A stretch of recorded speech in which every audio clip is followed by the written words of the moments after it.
तो बात करेंगे एक सिंड्रोम पर, नाम है कैट आई सिंड्रोम। नाम से पता चल गया होगा कि कैट आई जुड़ा हुआ है तो बिल्ली की आंख से संबंधित कुछ ना कुछ होगा। फिलहाल वो तो है ही। सिंड्रोम यानी किसी भी बीमारी या फिर किसी भी जन्मजात रोग में एक ऐसी स्थिति जिसमें बीमारी के कई सारे लक्षण एक साथ दिखने लगते हैं, ऐसे बीमारियों को हम सिंड्रोम नाम देते हैं। तो कैट आई सिंड्रोम क्या है? एक जेनेटिक डिसऑर्डर है। जेनेटिक डिसऑर्डर है से मतलब ये क्लियर है कि ये बच्चे को जन्म के पहले मिल चुका होता है, यानी जन्म लेने के बाद बच्चा कई सारे सिंड्रोम के लक्षणों से पीड़ित होता है। पहले से कोई कारगर उपाय इसके लिए है नहीं, इसीलिए इसका नाम सिंड्रोम है, यानी जेनेटिक डिसऑर्डर से रिलेटेड सिंड्रोम है कैट आई सिंड्रोम।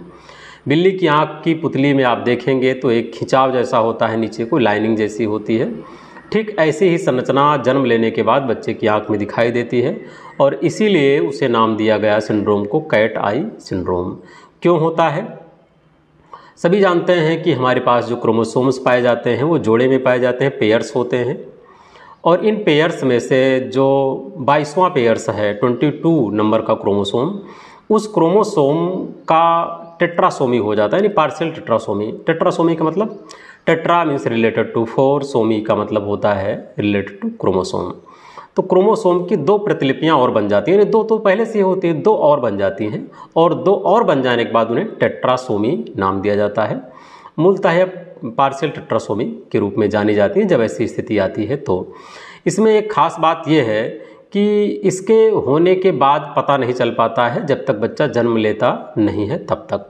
हाँ, पहले पता करना है तो पहले पता करने के लिए कुछ ज़रूरी उपाय हैं जो किए जा सकते हैं, जैसे कि कुछ टेस्ट हैं जो कि प्रेगनेंसी कंसीव होने के कुछ सप्ताह बाद कराए जा सकते हैं। उसमें से एक टेस्ट CVS टेस्ट होता है जिसे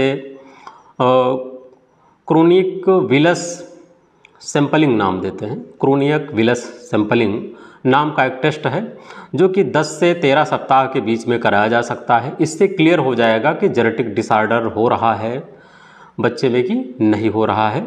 दूसरा टेस्ट है एमनियोसेंटोसिस। ये भी कम से कम 15 से 20 सप्ताह के बीच में करवा लेना ज़रूरी है। इसमें भी जो क्रोमोसोमल एबनॉर्मेलिटी है उसका पता चल जाता है। तो अगर हम ये पहले से करा लेते हैं तब तो कुछ कन्फर्मेशन हमें मिल जाती है कि चीज़ें पहले से बिगड़ने वाली हैं। आप ज़रूरी उपाय क्या कर सकते हैं? यही होता है कि आप एबॉर्शन कराएं या फिर आप डॉक्टर से मदद लें कि इसमें क्या किया जा सकता है। बच्चे के जन्म लेने के बाद वैसे भी उसका जीवन आपके लिए और उसके लिए, दोनों के लिए ही बहुत बुरा हो सकता है। तो हो सके तो ये करा लेना चाहिए।